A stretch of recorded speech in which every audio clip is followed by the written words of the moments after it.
Didn't know we had models working here. You look great in that dress. And then says, what is the correct way to respond to a coworker that flirts with you in the break room? Do you ignore it? Do you flirt back? Do you politely set boundaries and report if the behavior continues? Or do you laugh it off?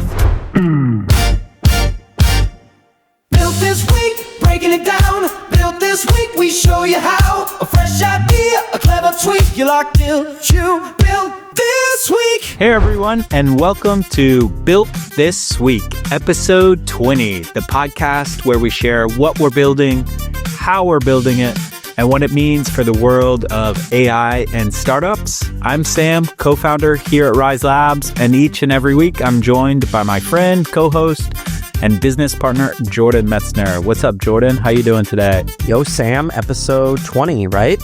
Episode 20, yeah. Oh, wow. Big landmark for us. So that's pretty cool. Super excited to be back. Huge week in AI. I think you saw last week, Elon and Sam Altman all over all the podcasts. So yeah, lots going on in the space. Of course, it's never a dull moment in the AI world. But yeah, happy to be back for episode 20. Let's go. Before I jump into the docket, just remember, like and subscribe. We've crossed 15,000 subscribers on YouTube. New episodes each and every Friday. So whether it's on Spotify, Apple Podcast, or YouTube, please hit that bell and show your support and get notified for every new episode. On the docket this week, we're going to cover an internal tool that we have to manage kind of the education process for our internal teammates that we built using AI, whether it's, best practices around phishing emails or potential gray areas with communication regarding a woman's dress or a woman's blouse, potential sexual harassment, signals. So we built a cool tool that allows us to educate and manage that process for all internal teammates. We also have a new Google tool for social marketing. I feel like we're covering a new Google tool over the last several weeks, but this one I love. It makes, creating really attractive social content super easy. And then lastly, we have some AI news. Robots, I think, is a main topic today, both at Amazon and in the home. So anything to comment on before we jump into the tool of the week? Let's jump right into it. Like I said, it's been a hot week for AI, always new models coming out. There's been some cool stuff going on in the open source community as well, especially around kind of text to speech. So just lots of new stuff going on. I think we probably talked about it the other week, but Cursor and Windsurf both dropped their own model called Composer, and I forget what Windsurf's called, inside of Cursor, based on top of open source. It looks like open source Chinese model. So they're just every week there's a huge chunk of news coming out across the board in AI. Let's jump right into what we built this week, I think. Awesome. So as always, what I'd love for you to be to give me context on the tool. Now, this is, I think for the last couple of weeks, we've done almost a few like throwaway tools. This one is a tool that we're about to launch, and it's taken a little bit longer than, a day or so to build. But yeah, tell me a little bit about kind of what the purpose is, what needs it satisfies for our organization, how it was built, and yeah, we'll take it from there. Yeah, so I presume like most people have done some type of like compliance training, sexual harassment or anti-phishing or anti-password stealing, kind of any of those types of like compliance or educational trainings. And especially in big companies, they're definitely legally required. Rise Labs is starting to get some compliance, certain types of compliances for some entities, and part of that requires some of this additional training as well. And I think overall, just kind of best practices to do certain trainings once a year for everybody. So, historically, most of these education platforms, are kind of like, they have these like pretty stocky kind of, they feel like 1990s videos of these weird like situationships happening. And then you got to like answer the question. And I just thought like AI was like a perfect solution here to like generate the content and then generate the exam platform and then use, AI to basically build it end to end. So, our workers can use this platform to get educated. So here's our platform. We have it in dark mode and light mode. Here's it in dark mode. And this is like a super admin view. So we have tests, training hub, certificates, user management, and settings. I can show you a little bit of like, we have this like certificate builder where you can manage, the certificate. So this is a certificate, should say certificate of completion here, but Yeah, so you can see the certificate. You can kind of change the style of the certificate. Let me change the zoom here a little bit. So you can have like single border, double borders. You can have it say different things. We can change the styling of the font, etc. So for each test, if you make a new test, you can kind of decide how you want the certificate of completion. All right, so this is to certify the user completed the exam, etc. It's signed by me, so it's got my name as like CEO up here. You can kind of save these templates and you can apply them to different exams. Here's the training hub. So this is what users see when they need to take an exam. So it says like you need to start this exam. Here's sexual harassment. You can see we have a bunch of different types of exams. This is the dashboard for users who create exams and edit them. And I'll show you what that looks like. And then, of course, we have our home screen with our main dashboard, a settings menu, user management. So you can invite users for different levels inside the platform. Let me show you kind of what this looks like and how we used AI to build this. And I think that's where it gets really cool. So this is the sexual harassment prevention exam. And let me show you what it looks like when you preview this exam. First, each exam that we call it is 10 questions. So the idea is that just takes a few minutes to do. Each question should just take like anywhere from like 30 to 90 seconds, I guess, to complete. And it says passing score 70, but I think I have it made so like you have to get 100. So if you fail, we make you ask the question again, essentially. But let me just walk you through how this works here. So what you do is what is the correct way to respond to a coworker that flirts with you in the break room? Watch this scenario video. So here you can see, please watch to at least 95%. So you can't move on until you watch the video. So let's watch this video. Now, you have to understand this video was created 100% with AI using Veo 3.1 Fast, I believe. And all the videos in this education platform are built that way. And you can see, this video, at no point will you'll be able to notice that it's easily AI. So let's just watch it for a second. Didn't know we had models working here. You look great in that dress. And then says, what is the correct way to respond to a coworker that flirts with you in the break room? Do you ignore it? Do you flirt back? Do you politely set boundaries and report if the behavior continues? Or do you laugh it off? Which one do you think?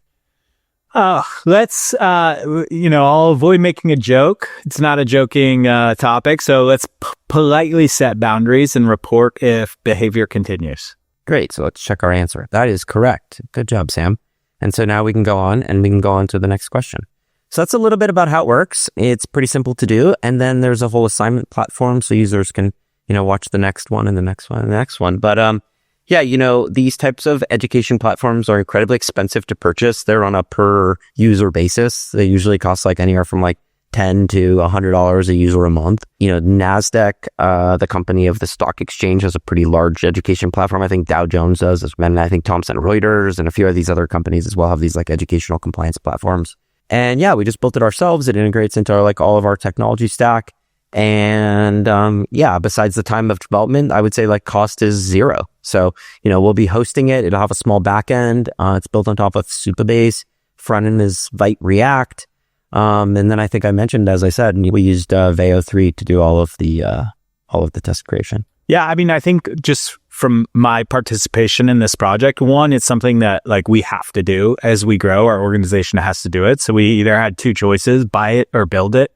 And the build, I think we used AI in three kind of major pillars. One is just to organize what are the tests, what are the questions for each test, how do we kind of satisfy the training, and AI helped us build out the curriculum, essentially. Obviously, AI helped us build out the platform, and then we used Veo 3.1 to build out the content. And yes, it did require a few passes to get the content right. I would say 60 to 70% of the content was right off the bat. I love when we build something that anyone who listens to this podcast could take the idea and be like, oh, I could do that for my organization. And,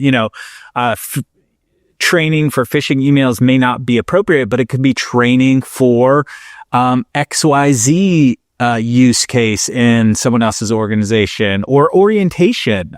This could be a great way. Maybe you could build an orientation platform, or that people get a certificate when they complete and has little videos about what life is like at that organization or company. So, this is just how we've applied this kind of curriculum certification building within our own organization. But hopefully people can take the idea and run with it. Yeah. And, I think I wanted to just prove this point here. If you search sexual harassment training software, you're going to see a ton of sponsored ads. You're just going to see pages and pages of software solutions. Here's 3 sponsored ads on the bottom. If we go to page 2 of Google, I mean, we're going to continue to see offerings of software solutions. So, I mean, there is no shortage of sexual harassment training software solutions. I think what makes, our tool so interesting is that we built it ourselves, and now we don't have to pay any long-term subscription costs. And I think, this is part of this new world of AI, kind of build versus buy, where in this case, the cost to build was pretty low and the cost to buy is high, and we're going to be able to retain control of the software and the product over the long term, and continue to make it better for our particular use case. And I don't know, I hope you liked it. And I think you're right, Sam. Like, I think many entrepreneurs could look at this and say, yeah, it's something we could build for our organization as well. All right, let's jump into the Google tool of the week. I've used this for a different brand, and you have one of our brands up here. But what I've loved about this is how quickly you can create really elegant social content. And I'll quickly describe the way it works as you kind of poke around. But basically, it's as simple as inputting your website into the tool. In this case, we used our Intravista AI interview website, and it immediately creates your business DNA, with images from your website, fonts, kind of, copy, of which, colors, obviously, your branding colors, taglines, etc. And with that, and you can add to it, you can modify it, you can have it do it multiple times, but assuming it does it right the first time, which it did for me, you just move on. And then from there, you can create within seconds, different types of really attractive and elegant campaign. So just for the sake of moving things forward, why don't you click looks good as we're going to accept it. Yeah, so the reason I'm not showing you the enter the domain page is because it does take a few minutes for it to go through your website and collect all of this data. So I had done that, prior to us starting this part of the episode. So I've put in intravista.com, and you can see it's collected a bunch of images from my website, the main colors, fonts. It asked me for the logo. It's giving me some idea about brand aesthetic. It knows what the business does, as you said. And then let's click looks good. And now what it's saying is, what would you like to do? So it says it can suggestions based on the business DNA. It can kind of create these different campaigns. Unbiased talent evaluation instantly. Stop screening, start evaluating. Recruitment speed simplified. Is there any of these campaigns you particularly like, Sam? I like the recruiting speed simplified tagline. I don't love the images, but we can go in and change those out. Yeah, so here you go. Here's 4 different images and styles regarding this type of campaign. We can kind of go back and fix them and change them. We can go back here and do add creative as well. We can even say like, okay, make me 4 new images for LinkedIn. Is there any like color and style you like? Hyper realistic, more realistic. Okay. So let's see. Okay, so here's kind of another 4 campaigns or so. And you can see like this one's, they're not that nice. But maybe some of them are nicer than others. But yeah, you can change it, you can automate it, you can click fix layout, it'll redo it, it looks like, and make different versions of it. But here's the one we just made. Hire smarter, not harder, right? And then here, you can say fix layout, and it'll even make like another version of it. And so if you go back, I think like what's cool here is that you can do suggest ideas. Okay, so it's going to suggest some ideas of different campaign ideas. And you can also say, make a campaign called like XYZ, and it'll create that campaign as well. It's funny, it says it can make mistakes, so double check the work. Okay, so here we go. Here are the suggested ideas. The future of interviews is now, data-driven hiring confidence, and ATS integration, no friction. Let's go with the future of interviews is now. And so now what it's going to do is going to create this campaign from scratch. It created those other campaigns based on its suggestion, but now it's kind of going to create these campaigns each one by one. So it says it'll take a few minutes to do so. And again, this is all generated. These are only static images. But you can just imagine Google integrating something like Veo 3.1 here and being able to create better assets. And, I think this might be, this is an asset from our website. So, secure your competitive edge, reduce time by hiring by 40%. Some of these are okay. You can see they're kind of like very AI-y. But yeah, anyway, any questions about Pompeii? You want to try another one? You want to try some other features? having played with Pompeii with another brand, just as a tool to generate kind of elegant and quick inspiration, it's been really helpful. We've just recently introduced it to our teams. I think the tool itself has was announced about a week ago or 2 weeks ago, but just another quick way to have high quality content, get some ideas quickly, and then move on to other things.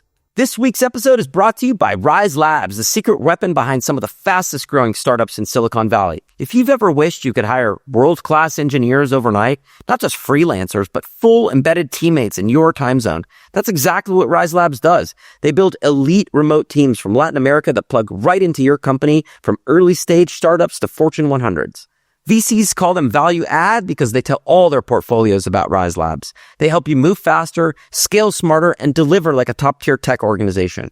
So if you're building the next big thing, or even just have a small business and need some help, go on over to riselabs.com. That's RYZlabs.com, and tell them that Built This Week sent you. All right, now back to the show. All right, Jordan, let's transition to the news. We're going to speak about your alma mater again, and this is a robot themed news download for episode 20, but Amazon is testing adding robot warehouses to Whole Foods so shoppers can pick up other orders at checkout. You obviously worked at Amazon for many years. Top of mind, what do you think about this? It's actually pretty interesting. So if you think about kind of how the Amazon fulfillment centers work, or how they used to work before robots, you'd have people walking around with little push carts, and then you'd go to the shelf where you'd find the item and you'd pick it off the shelf. And then Amazon bought Kiva robots, and they started to build these shelves that would come to the picker. So the person would stay stable, but the shelf would move, right? And now I believe, they have some robots that are picking instead of the human, but the idea that the picker, or the person like picking the items, never moves is really interesting. So now, let's apply this kind of to a supermarket. If you think of a Whole Foods, where you're ordering online, you essentially have a person who's a picker. They're walking around the store with a push cart and they're picking up items off the shelf. And so you can imagine a different type of Whole Foods where the picker never moves and the shelves move for them. And I think that, that's just one simple concept that Amazon can apply using its warehouse technology to build kind of like an automated Whole Foods where, these pickers are able to basically pick orders very, very quickly in order to make a customer's kind of delivery order. So I'm not exactly sure if that's the implementation that's being done here. But Amazon obviously has been deep in robots. They've shown off like human picking robots inside their fulfillment centers. But it seems obvious that, these types of things are going to be filled with robots very, very quickly to help you fulfill orders much quicker than you could do yourself. And I think probably going to the supermarket will be something that people will do if they choose, quote, want to do, but probably not have to do, simply because like the robot will be faster, cheaper, and easier. But yeah, curious what you think about all of this. Yeah, from just my understanding of the article, it hopes to solve a problem that I guess a customer behavior that I think a lot of people do. Just my family, we shop certain goods at Whole Foods and certain goods at other grocery stores like Publix or Trader Joe's. And according to this article, they're allowing potential deliveries of products that are not carried at Whole Foods be also picked up there. So theoretically eliminating the extra trips, which is something my family does literally every week. I mean, we have, the certain items we choose at Whole Foods and the 70% we buy everywhere else. So really interesting quote here. He says, customers shopping at Whole Foods today are looking for natural and organic products. However, data shows many of them visit additional stores to complete regular grocery shopping needs. Our micro fulfillment center, we can reduce the need for customers to visit different stores or make multiple online orders, which I think is really interesting that they targeted kind of that pain point. I always think of shopping kind of like in a funnel, kind of like, we shop at Costco and Amazon and Whole Foods and even like local supermarket. And I always think of it kind of like a funnel, like go to Costco for the big stuff, and then we go to kind of the next level of supermarket, the next level, Trader Joe's, kind of like for the stuff you snack on, and then kind of drops all the way down into a funnel. But yeah, I don't know. It's all about like kind of product diversity and, what the customers looking for? We have a lot of supermarkets where I live, so we have a lot of choices. I don't know. Up next, and I think everyone saw different posts about this recent product launch, or I should say robot launch, but the new, I guess, home robot, Nail. I think, if you weren't going to read into the details, it looks fairly interesting. But it is this home robot that kind of hit the news circuit really hard over the last 7 days. I think the price tag was about $20,000 as a one-time purchase, or something like $500 a month. And it looks like, from a quick glance, like it's able to take care of your home tasks. But I think there's some hidden text about what it can and can't actually do, which I'll let you reveal. Yeah. Every single week we've seen, like, not week, but I mean, often we've seen kind of these companies come out with a new robot or idea that can like do all these cool things inside your house. And then it's always like a little bit too good to be true. And if you look at this robot, it is definitely too good to be true. And so I think someone from the Wall Street Journal tested the robot, and they found out that, there was a human on the other side kind of communicating with them. And so really the robot was just like an interface for the human, which means that it's not more efficient yet. So it is a cool idea. It is cool that happened, but I think we're not there yet.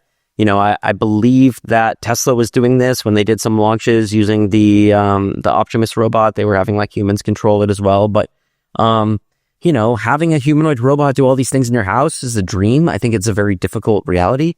I have a lot of faith in Tesla and Elon, but, I know a lot of companies were going for it, but it is a hard problem. Hard problem. And it's not constrained. I mean, driving, there's a lot of like things that can happen to you, but, for the most part, like driving is like, you kind of put your foot on the gas with a brake and then you turn the wheel back and forth kind of, there's not that many options of things you can do as a driver.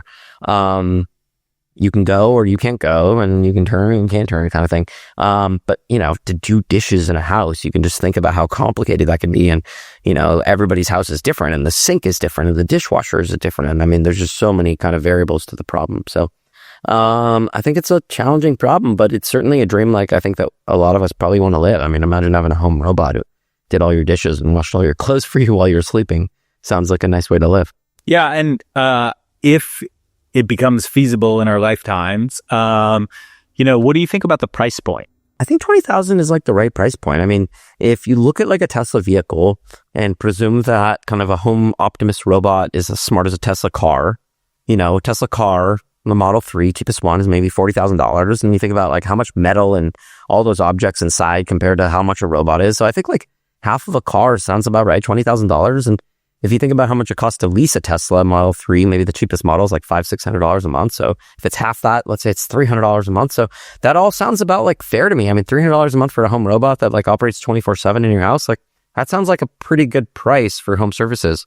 And who knows like how valuable that could be. I mean, like I just think about home services like washing the floors and, cleaning bathrooms, but like imagine handiwork and, painting and kind of gardening and cleaning your pool. I mean, how deep can it go and how many services can it replace and, how many value adds can you do? I have someone to clean my house come once a week, but, mostly because I can't afford to have somebody come there every day, but imagine having the robot do it every day. So, you're stuck to improve your quality of life significantly as well. Yeah, I think the price point is really fair. Exactly. If you compare it to the car, and like the theoretical lifetime of a car, and I'm assuming maybe the robot is comparable, maybe it's 4 or 5 years. I think they announced $500 a month, which I'm sure if you were to add up all your, monthly home services, it's probably more than $500 easily. Whether it's, I don't know if it does outdoor activities like cutting the lawn, but, just the week, once a week maid service, which, doesn't include that much.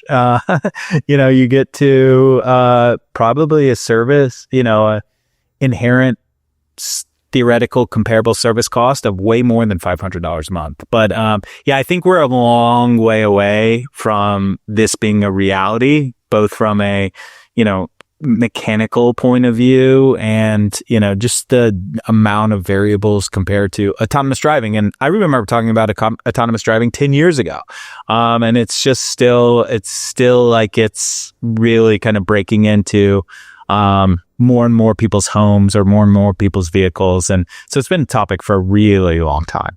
Yeah. And as you can see, Google has autonomous driving and Tesla has autonomous driving. And, we'll probably see some autonomous robots coming soon from Google and Tesla and probably some other players as well. And, to your point, maybe they're limited. Maybe they can only do certain things. But yeah, and this is the beginning of a new evolution. Everyone's going to have home robots. It's pretty exciting. All right, Sam, fun episode 20 in the books. Can you believe it? Yeah, it's been a really interesting experience filming 20 episodes. I think, we've learned a lot. And yeah, we're really excited about the next 20. We have lots of guests on the calendar, some really important CEOs building some really cool AI and tech companies. So excited about the upcoming 20. Awesome. So yeah, we got a great end of the quarter, a bunch of new guests coming on. So we're super excited about that.